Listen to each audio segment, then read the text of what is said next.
తాగి రావడం, నిత్యం భార్యా పిల్లలను వేధించడం, మందు కిక్కులో భార్యా పిల్లల్ని కొట్టడం, ఇది మందుకు బానిసైన ఓ తాగుబోతు డైలీ కార్యక్రమం. గత కొద్ది సంవత్సరాల నుంచి కాశీరాం ఇదే కార్యక్రమంగా పెట్టుకున్నాడు. సహనం నశించిన భార్యా పిల్లలు ఒక డెసిషన్ తీసుకున్నారు.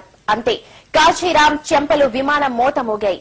రెచ్చిపోయి కాశీరాం తాట తీశారు.